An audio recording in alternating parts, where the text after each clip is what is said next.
Hi, well, I hope that you got a chance to start this before we continue on. These problems are kind of long, so I'm trying to cut the videos down so they're not such long videos. Okay, now we want to find the derivative of f of x equals 1 over x plus 2 at x equals 3. Okay, so the first thing we do, we're going to do f prime of a is the limit as x approaches a, as h approaches x, h approaches 0, I'm losing my mind here. Limit as h approaches 0 of f of a plus h minus f of a all over h. So this is the formula we're using. It's a little review. So now we're going to do at 3. So I'm going to do f prime of 3 is the limit as h approaches 0 of f of 3 plus h minus f of 3, because that's the point where we want to get the derivative or the slope all over h. Now remember what I told you, when you get the f functions, you can't leave the f in here. We actually want to use what the function is.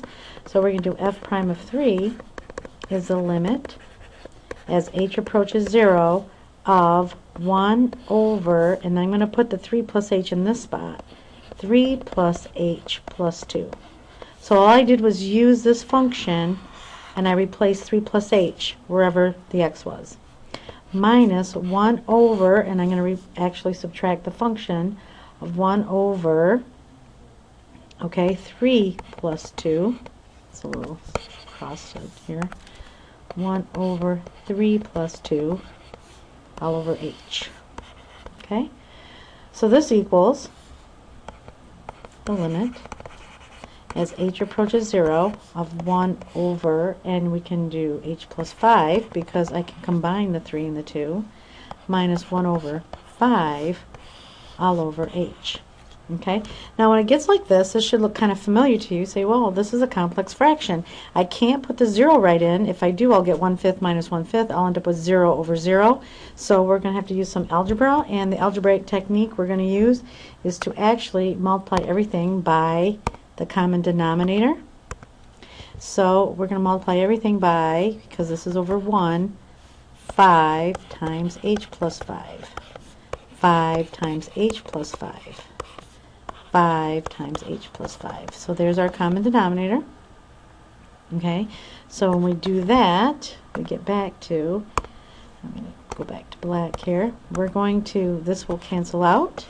So we'll have f prime of 3 is the limit as h approaches 0 of 5 minus, now the 5's will cancel out, and keep the parentheses because you want to be careful of the negative sign, minus h plus 5 all over, and leave the denominator like this. Leave it ugly. Please don't multiply it out. Okay, leave it in factored form. Now when I look at this, this is the limit as h approaches 0 of 5 minus h minus 5 all over 5h, h plus 5. If you'll see that, the 5's cancel out, because still you'll see where it will cancel out at the end. That does not change. Equals a limit as h approaches 0 of negative h all over 5h, h plus 5. And you'll see I have a factor. I can cancel that out. Thanks for playing. So that's a 1. So f prime of 3. So they start this new thing. F prime of 3 is going to equal the limit as h approaches 0 of negative 1 over 5 times h plus 5.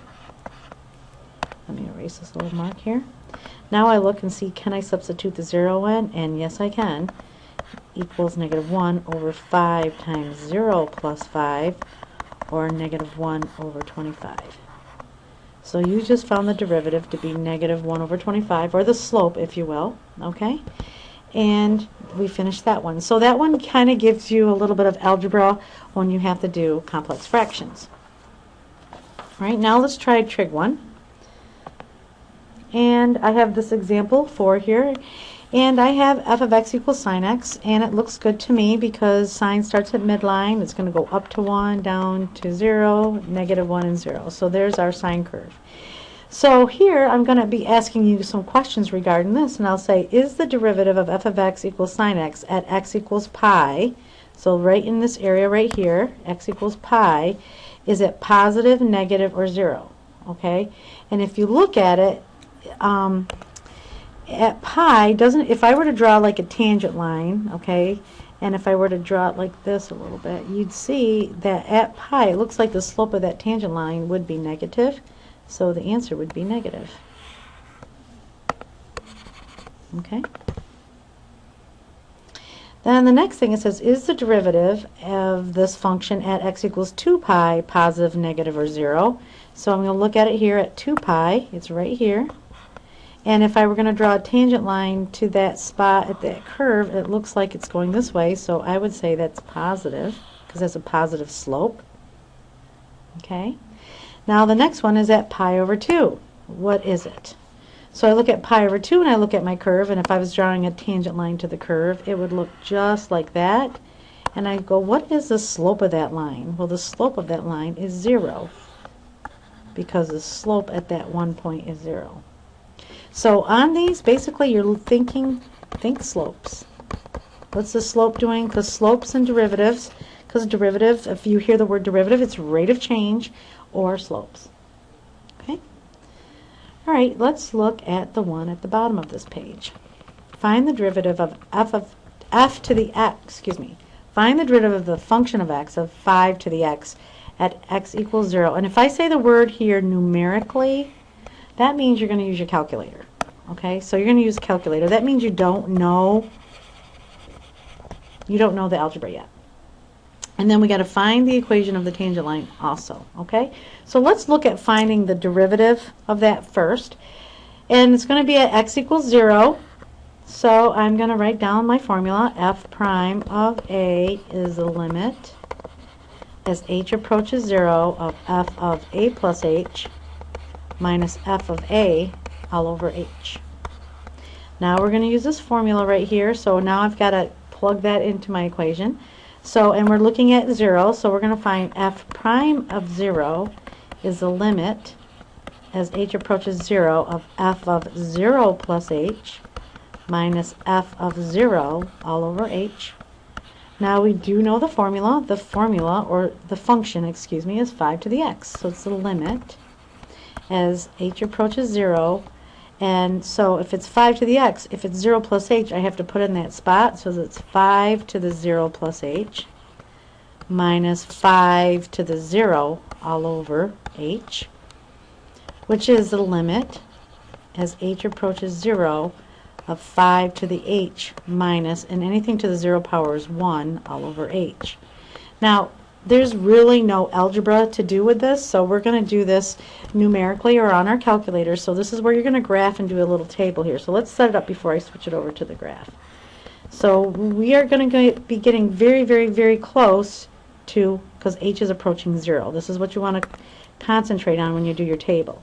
So when I do the table, I'm going to do 0.01, 0.001, 0.0001, negative 0.01, negative 0.001, negative 0.0001. Okay, so now I've kind of set the table up. The next question kids always ask me is, what do I put in the calculator? Well, this is what you found. You found, basically, this is the slope formula for this function, because you've already put it in the difference quotient, and now all we have to do is basically put this right here, what's in blue here, in your Y1 screen, and then this is what the table's doing. You're getting very, very close to 0, so that's why we set it up. Okay, so I'm going to switch over because I already put it in the graphing calculator, and the graph itself, it doesn't matter so much to see is what you want to know as I get to 0. The only thing is, by looking at the graph, it looks like the function, it's a positive slope when I'm approaching 0. So I actually went into my menu like I showed you, and then when we look at the table, I made it, oh, I don't want to remove it. Let's escape out of that. I wanted to basically make it get really close to 0, so I changed it to ask. Okay? Escape out of that. Okay, so when I get out of here and click on the table, now we'll do a menu, table. If I edit my table settings, notice my independent variables ask. Then that way, okay, when I put it in here, I'm asking at these points, so don't forget that. So I did exactly what I said. So if we copy down some of these values, it looks like, as I go down here, that we're approaching 1.609, okay, as it gets close, 1.61, right, basically. So let's go back. That means the slope is about 1.61 right in this area right here. So what we're going to do is write down a few of the values, and I'm just going to round it a little bit. Looks like that's what it is when we go through. Okay, so now I know this roughly is about 1.61. That's what the slope is, or the derivative at that point. So when I say numerically, please use your calculator. Now we got to find the equation of the tangent line, so I do y minus y1 equals m x minus x1, and I know the slope is 1.61. And I know the point is 0 something. Okay, so I'm going to put it right here. 0 something. How do I find the something? Well, you have to plug the 0 into your formula, and what's 5 to the 0? It's 1. So the point 0, 1's on the graph. So I do y minus 1 equals m, there's our slope, x minus 0. Y minus 1 equals 1.6x. So y is going to equal 1.61, I should say 61, sorry. Let's change that to 61.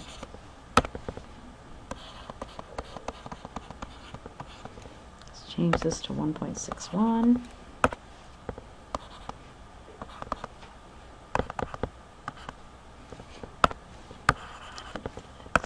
Okay, now we've got it. There is your equation of your tangent line. Alright, and in class we're going to practice. I'm going to show you how you can put the tangent lines right on the calculator, but for right now I wanted you to do it so you can do it numerically. Well, that continues, that is the end of this video. We will have other problems to do in class.